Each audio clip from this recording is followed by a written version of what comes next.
ನನಗೆ ಒಂದು ಪ್ರಶ್ನೆ ಚಿಕ್ಕರಂಗೇಗೌಡ್ರೆ, ಇದು ಬಹಳಷ್ಟು ದಿನಗಳಿಂದಲೂ ಕೂಡ ಇದೆ. ಅಂದರೆ ಈಗ ಒಂದೇ ಧರ್ಮ ಆದರೂ ಕೂಡ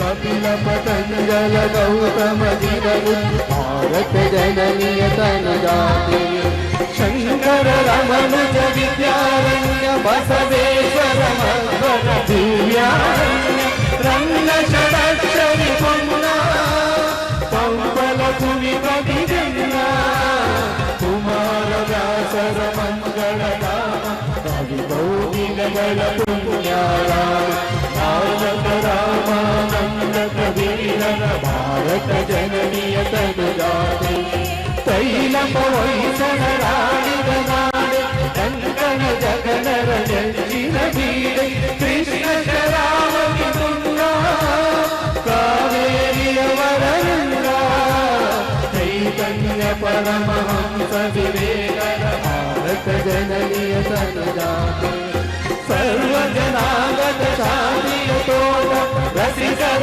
ಕಂಗಳ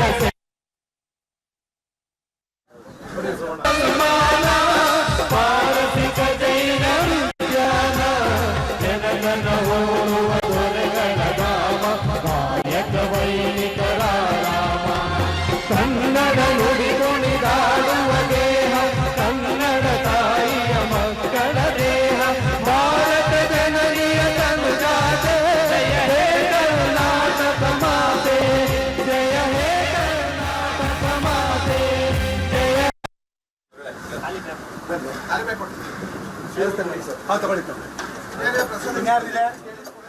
ನಮ್ಮ ನಾಡಗೀತೆಗೆ ಇದೀಗ 100ರ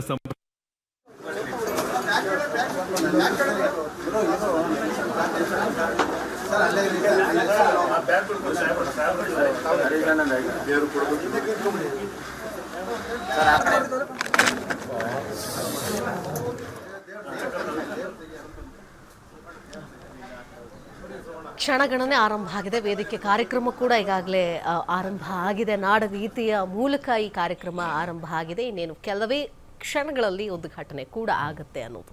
ಅಂದರೆ ಈಗ ನಮ್ಮ ಧರ್ಮದಲ್ಲೇ ಕೂಡ ಬೇರೆ ಬೇರೆ ರೀತಿಯಾಗಿ ಆಚಾರ ವಿಚಾರ ಸಂಪ್ರದಾಯಗಳಿದೆ ಆಯಿತಾ. ಆಸ್ತಿಕರೂ ಕೂಡ ಇದ್ದಾರೆ, ನಾಸ್ತಿಕರೂ ಕೂಡ ಇದ್ದಾರೆ. ಅಲ್ಲಿಯೂ ಕೂಡ ಆಸ್ತಿಕರು ನಾಸ್ತಿಕರನ್ನು ಕರೆದಾಗಲೂ ಕೂಡ ಬೇರೆ ಬೇರೆ ಚರ್ಚೆಯಾಗಿದ್ದಿದೆ. ಬಟ್ ಇಷ್ಟು ದೊಡ್ಡ ಮಟ್ಟದಲ್ಲಿ ಇಡೀ ರಾಜ್ಯದ ಜನತೆ ಕೂಡ ಇನ್ವಾಲ್ವ್ ಆಗಿ ಚರ್ಚೆಯಲ್ಲಿ ಭಾಗಿಯಾಗುವಂತಹ ನಿಟ್ಟಿನಲ್ಲಿ ಮಾಡಿದಂತಹ ಸನ್ನಿವೇಶಗಳು ಬಹಳ ಕಡಿಮೆ ಅಂತ ಏನು ಹೇಳ್ತೀರಿ? ಅಲ್ಲ, ಬರೀ ನಮ್ಮ ಧರ್ಮದಲ್ಲೇ ಅಂತ ಅಲ್ಲ, ಜಗತ್ತಿನ ಎಲ್ಲ ಧರ್ಮಗಳಲ್ಲೂ ಎರಡೆರಡು ಮೂರು ವಿಧಗಳಿದ್ದಾವೆ. ಈಗ ನೀವು ಕ್ರಿಶ್ಚಿಯಾನಿಟಿ ತಗೊಳ್ಳಿ, ರೋಮನ್ ಅಂತಾರೆ, ಕ್ಯಾಥಲಿಕ್ ಅಂತಾರೆ, ರೋಮನ್ ಕ್ಯಾಥಲಿಕ್ ಅಂತಾರೆ, ಪ್ರೊಟೆಸ್ಟೆಂಟ್ ಅಂತಾರೆ. ಇಸ್ಲಾಂ ಧರ್ಮ ತಗೊಳ್ಳಿ, ಶಿಯಾ ಸುನ್ನಿ ಅಂತಾರೆ, ಎರಡೆರಡು ಆರಕ್ಷಣೆಗಳು. ಬೌದ್ಧ ಧರ್ಮ ಹೀನಯಾನ ಮಹಾಯಾನ. ಜೈನ ಧರ್ಮ ತಗೊಳ್ಳಿ, ಶ್ವೇತಾಂಬರ ದಿಗಂಬರ. ಒಂದು ಧರ್ಮ ಅಂದರೆ ಒಂದೇ ಅಂತೇಳಿ ನಿರ್ದಿಷ್ಟವಾಗಿ ಹಿಂದೂ ಧರ್ಮದಲ್ಲಿ ಎರಡಿಲ್ವಲ್ಲ ಸರ್? ಹಿಂದೂ ಧರ್ಮದಲ್ಲಿ ಹಲವಾರಿದ್ದಾವೆ. ಆದರೆ ಪ್ರಮುಖವಾಗಿ ಕೆಲವರು ವೈದಿಕರು ಬ್ರಾಹ್ಮಣ ಇದನ್ನು ನಮ್ಮಲ್ಲಿ ಹೇಳ್ತಾ ಬಂದಿದ್ದಾರೆ. ಸಾಕಷ್ಟು ಜನ ಅದನ್ನು ನಾವು ನಂಬ್ಕೊಂಡ್ಬಂದ್ಬಿಟ್ಟಿದ್ದೀವಿ. ಆದರೆ ಹಿಂದೂ ಧರ್ಮದಲ್ಲಿ ಬುಡಕಟ್ಟು ಧರ್ಮದ ಸಿದ್ಧಾಂತಗಳೇನಿದ್ದಾವೆ ಅದು ಮೂಲಭೂತವಾಗಿ ಎಲ್ಲರೂ ಒಪ್ಪುವಂಥದ್ದು.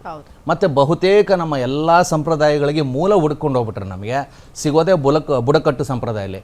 ಈಗ ನೋಡಿ, ನಾವೆಲ್ಲರೂ ಕೂಡ ಇದನ್ನು ಇದು ಮಾಡ್ತೀವಿ, ಪಕ್ಷ ಅಂತ ಹೇಳಿ ಮಾಡ್ತೀವಿ. ಅಂದರೆ ಪೂರ್ವಿಕರಿಗೆ ನಾವು ಎಡೆ ಇಟ್ಟು ಇದು ಮಾಡುವಂಥದ್ದು. ಇದು ನಿಜವಾಗಿಯೂ ಬುಡಕಟ್ಟಿನಿಂದ ಬಂದಿರುವಂಥ ಒಂದು ಸಂಪ್ರದಾಯ. ನಂತರದ ದಿನಗಳೆಲ್ಲ ಅದು ಬದಲಾವಣೆಗಳಾಗಿ ಇದು ಹೇಗೆ ಅಂದರೆ, ಇದನ್ನು ಒಂದು ಉದಾಹರಣೆ ಕೊಟ್ಟು ಹೇಳ್ಬೋದು. ಈಗ ನಾವು ಭತ್ತ ಬೆಳಿತೀವಿ, ಭತ್ತ ಬೆಳೆದ ಮೇಲೆ ಅದನ್ನು ಅಕ್ಕಿ ಮಾಡ್ತೀವಿ. ಅಕ್ಕಿಯನ್ನು ನೀವು ಪ್ರಧಾನವಾಗಿ ಇಟ್ಕೊಂಡ್ರೆ ಅದು ಒಂದು ಗುಡಿಸಲ್ಗೆ ಹೋಯ್ತು ಅಂದರೆ ಅಲ್ಲಿ ಗಂಜಿ ಆಗುತ್ತೆ. ಒಂದು ಸುಮಾರಾದಂಥ ಮನೆಗೆ ಹೋದರೆ ಅನ್ನ ಆಗುತ್ತೆ. ಒಂದು ದೊಡ್ಡ ಅರಮನೆಗೆ ಹೋದರೆ ಪಲಾವ್ ಆಗುತ್ತೆ.